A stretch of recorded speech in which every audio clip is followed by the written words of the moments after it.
Uhaligani mtazamaji wa SKF TV na kusalimu popote pale ulipo, karibu sana katika taarifa ya habari ikiwa leo ni tarehe 4 ya mwezi wa 4 2025. Kwa nami Pendo Gorton ya kusomea matangazo haya kupitia studio zetu zilizopo hapa Njiro, Arusha, Tanzania. Moja kwa moja tukianza na taarifa ya habari kutokea kule mkoani Mtwara. Kijana aliyejulikana kwa jina la Abubakar Salum mwenye umri wa miaka 24, mkazi wa mtaa wa Kisutu, manispaa ya Mtwara Mikindani, amechomwa na kitu chenye ncha kali usoni upande wa shavu la kushoto na mtu anayedaiwa kuwa ni rafiki yake wa karibu wakati akiwa kwenye shamra za sikukuu ya Idi. Akiendelea na matibabu katika hospitali ya rufaa ya Kanda ya Kusini, kijana huyo amedai kufanywa tukio hilo Machi 31 kutokana na kile ambacho kinadaiwa kwamba ni hisia za wivu wa kimapenzi. Daktari wa afya ya kinywa na meno Deusi Malundi amesema timu ya wataalamu imefanikiwa kuondoa kipande cha kifaa kilichotumika kumjeruhi Salum ambacho kilibaki kwenye shavu. Jeshi la polisi mkoani humo limesema linaendelea na kumsaka kijana aliyetuhumiwa kutenda tukio hilo. Taharuki kubwa imeibuka katika eneo la Ubungo wa mawasiliano jijini Dar es Salaam baada ya bajaji kuwaka moto kwa kile kinachoelezwa kuwa dereva wa bajaji hiyo na askari kuvutana kutokana na dereva huyo kudaiwa kuvunja sheria za usalama barabarani. Kwa mujibu wa mashuhuda, askari huyo alikuwa akifukuza bajaji hiyo ambapo alipofika eneo hilo dereva alishindwa kuimudu na kusababisha ipinduke. Askari huyo aliwahi eneo la tukio na wakati wakiendelea kuvutana baada ya kuinyanyua ndipo iliposhika moto na kuteketea.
Kwa mimi nimechepuka mita pale Kibo pale, nimechepuka kidogo ili niingie kulikuwa na foleni. Kwa hiyo nikasema ngoja ni utani kidogo.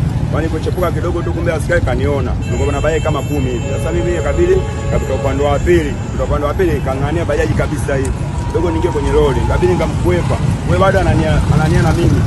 Watu kakimbizana mpaka Ubungo, nikaja hivi kufika hapo andalia bajaji kadondoka hapo kwenye float, ndio maana imeungua. Kwa hiyo kisa imeanzia nini kusababisha hii bajaji imefloat mafuta. Kwa hiyo ilidondoka, kwa hiyo tumeinyanyua ndo akawasha askari mwenyewe. Tuache haya aondoke naye. Kwa hiyo ikawaka moto. Mkuu wa majeshi nchini Tanzania Jenerali Jacob John Mkunda amekabidhiwa rasmi hospitali ya daraja la 4 lenye viwango vya Umoja wa Mataifa iliyojengwa kwa kushirikiana kati ya serikali ya Jamhuri ya Muungano wa Tanzania na serikali ya Ujerumani katika eneo la Msalato jijini Dodoma. Tupate taarifa zaidi. Akizungumza wakati wa hafla ya makabidhiano hayo, Jenerali Mkunda ameishukuru serikali ya shirikisho la Ujerumani kupitia jeshi la wananchi kwa ushirikiano wake wa karibu na jeshi la ulinzi la wananchi wa Tanzania JWTZ, hususan katika maeneo ya mafunzo, mazoezi na ujenzi wa miundombinu mbalimbali ikiwemo hospitali za kijeshi kama hospitali kuu ya jeshi Lugalo, chuo cha tiba cha kijeshi na hospitali ya jeshi ya Kanda ya Arusha. Aidha, Jenerali Mkunda amewataka madaktari na wauguzi wanaotoa huduma katika hospitali hiyo kuitunza kwa uangalifu ili iendelee kutoa huduma bora kwa kizazi cha sasa na kijacho, kwa kuwa miundombinu iliyojengwa ni ya kisasa na yenye gharama kubwa. Kwa upande wake, balozi wa shirikisho la Ujerumani hapa nchini Mheshimiwa Thomas Terstegen alipongeza ushirikiano mkubwa uliopo kati ya Ujerumani na Tanzania, akisema kuwa ushirikiano huo wa kindugu umewezesha utekelezaji wa miradi mingi ya maendeleo kwa ufanisi mkubwa. Hospitali hiyo imejengwa katika eneo la Msalato jijini Dodoma na inatarajiwa kutoa huduma za afya kwa maafisa, askari na familia zao, watumishi wa umma pamoja na wananchi wa Dodoma na maeneo ya jirani. Sambamba na makabidhiano hayo ya hospitali, serikali ya shirikisho la Ujerumani pia imekabidhi gari la kubebea wagonjwa aina ya Toyota Land Cruiser kwa ajili ya matumizi ya hospitali hiyo.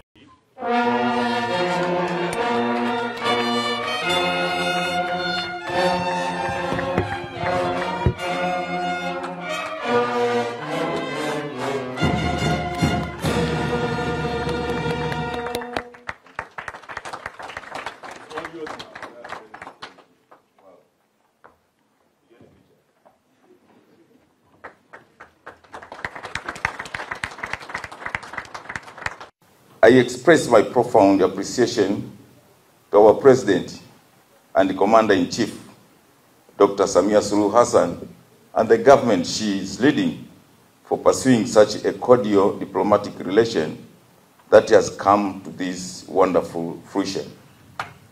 On the other hand, it is my humble request to you, Your Excellency, to convey our sincere thanks to the federal government of Germany for important services that have been providing us through the German Armed Forces and GAFTAG in particular. Thank you. May it serve well.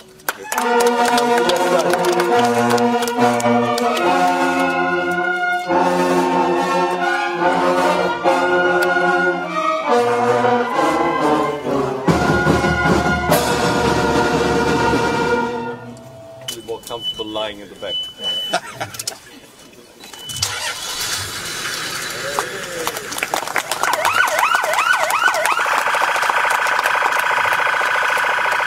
I would like to assure you, Your Excellency, that this facility will be used as envisaged, in which members of TPDF, their families, and civilians in general will be treated. In addition to that, we promise to maintain this facility and the others you donated to us so that they last longer, and as a way of showing gratitude to your government and the German people. Having said so, Your Excellency, may I once again thank you for this invaluable support. Tanzania has been a partner country under the AHP since 1992. A total of approximately 58 million euro has been made available through the Parliament committees of the German Bundestag to date. After more than 30 years of cooperation, the program will come to a close this year.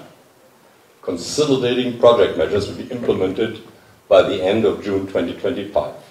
Katibu mkuu wa Chama cha Mapinduzi CCM Balozi Dr. Emmanuel Nchimbi amesema sio dhambi kwa chama chochote cha siasa kugoma kushiriki uchaguzi ambao upo kisheria, hivyo Chama cha Demokrasia na Maendeleo Chadema kipo sahihi na hakijavunja katiba ya Jamhuri ya Muungano wa Tanzania kwa sababu vyama vingi vipo tayari kushiriki katika uchaguzi ikiwemo CCM. Tupate taarifa zaidi.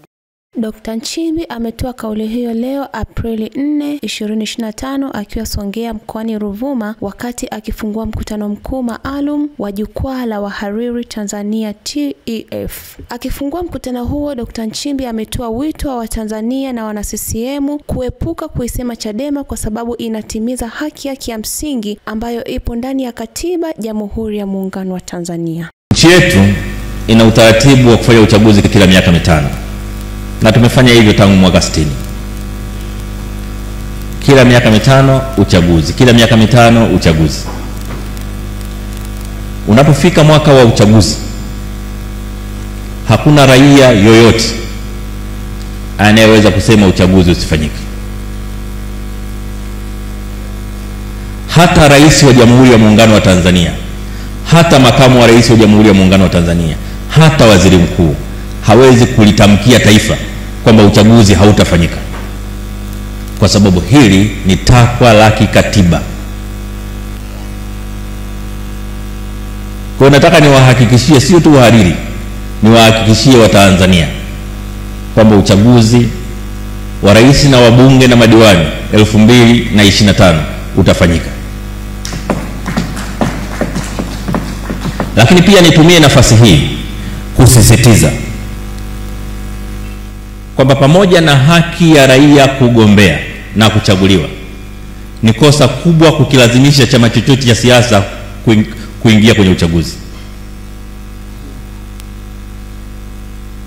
Zimeanza kusikika taarifa mbalimbali za baadhi ya wananchi na wana CCM wakishinikiza Chadema iingie kwenye uchaguzi. Ni haki yao kususia.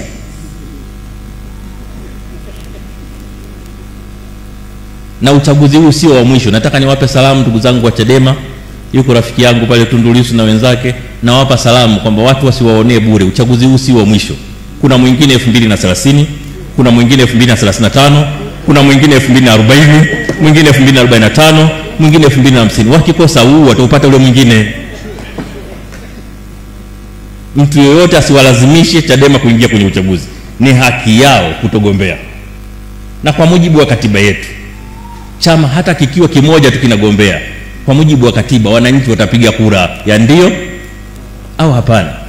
Kwa kukaa tunawasema sema Chadema kila siku si sawa, ni kinyume cha katiba, ni kinyume cha sheria.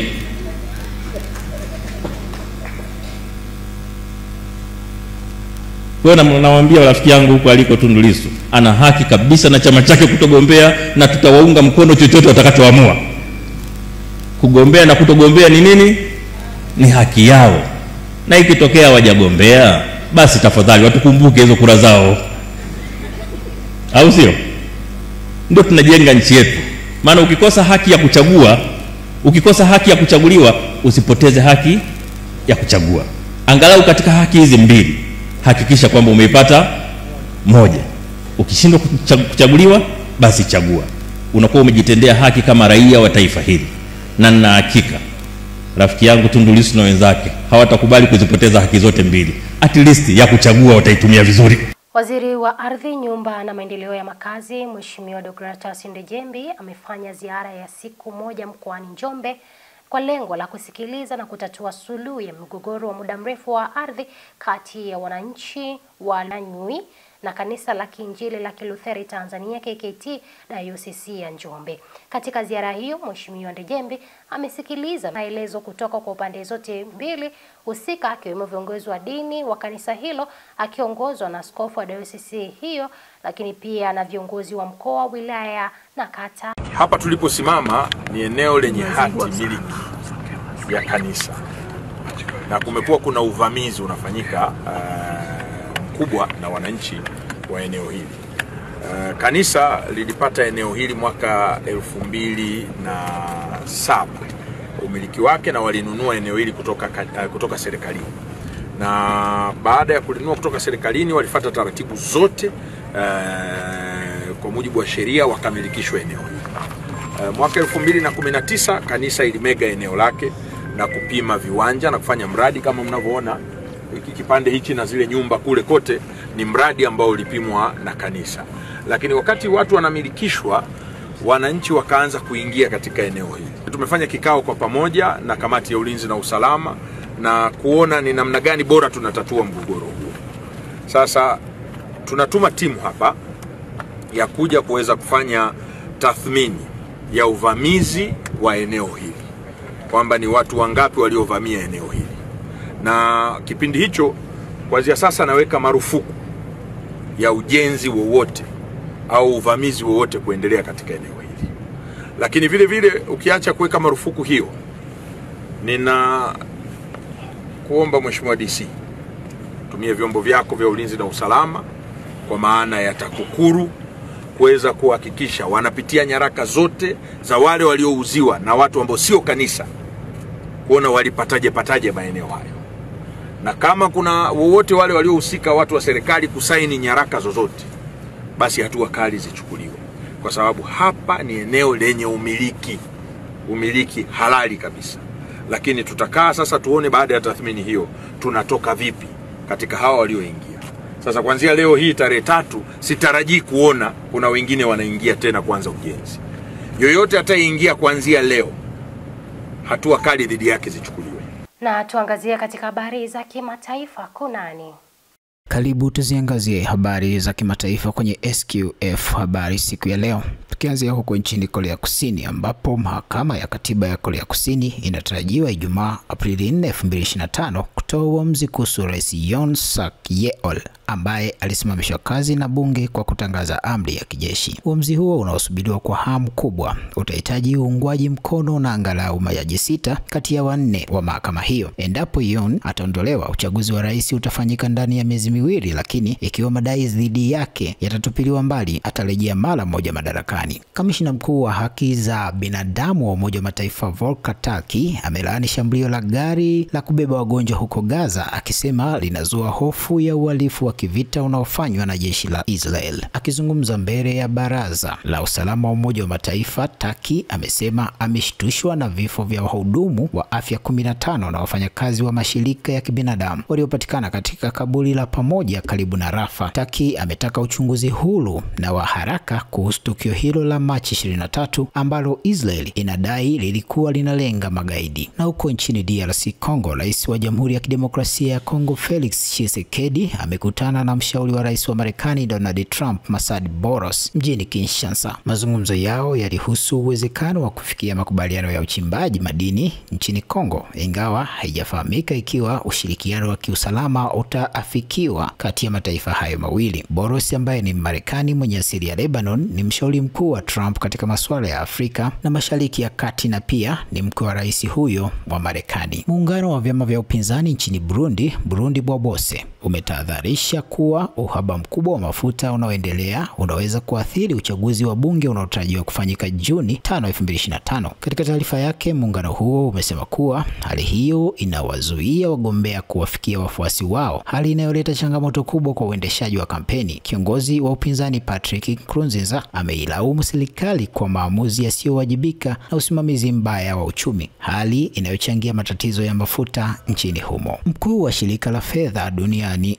IMF Kristalina Georgieva ameonya kuwa ushuru mpya wa bidhaa zinazoingia Marekani uliotangazwa na Rais Donald Trump unaweza kusababisha hatari kubwa kwa uchumi wa dunia. Georgieva amesema kuwa hatua hiyo inaweza kuzorotesha biashara ya kimataifa na kuongeza mgawanyiko wa kiuchumi, huku mataifa kadhaa yamekosoa hatua hiyo na kutishia kulipiza kisasi. Trump amesisitiza kuwa ushuru huo ni sehemu ya juhudi za kurejesha viwanda vya ndani na kulinda ajira za wa Marekani, akidai kuwa ni hatua ya kujibu kile ambacho mataifa mengi yamekuwa yakifanyia Marekani kwa muda mrefu. Mkuu wa haki za binadamu wa Umoja wa Mataifa Volker Turk amesema ameshtushwa na ripoti za mauaji ya kiolela ya raia katika mji mkuu wa Sudani Khartoum baada ya jeshi la Sudani kudhibiti maeneo kadhaa kutoka kwa wanamgambo wa RSF. Turk amesema kuwa ofisi yake imeona video za kutisha zinazoonyesha watu wenye silaha wakiwaua raia wa kusini na mashariki mwa Khartoum. Wakati huo RSF imedai kudungua ndege ya kijeshi ya Antonov inayomilikiwa na jeshi la Sudani, ingawa haijathibitishwa rasmi na vyombo huru vya habari. Jeshi la Sudani halijatoa tamko rasmi kuhusu madai hayo ya RSF.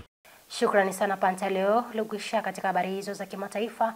Na mtazamaji, ni kushukuru sana. Hapo ndo mwisho wa taarifa zetu za habari jioni ya leo. Ni kushukuru sana kutenga muda kwa thamani sana, na mimi nimeuthamini. Lakini pia nizidi kukukumbusha tarehe 7 hadi tarehe 11 kambi yetu ya matibabu inaenda kutoka katika hospitali ya Lumumba pale Zanzibar. Ukisikia taarifa hii, mjunze na mwingine. Takriban watoto sasa 28 wameshawasili, lakini wewe ukisikia mwambie na mwingine, maana ni huduma ya upasuaji mdomo wazi tunaofanya bure kabisa. Kwa niaba ya wale wote walioshiriki kuandaa habari hizi jioni ya leo, niko nami Pendo Gorton, nikutakie wakati mwema.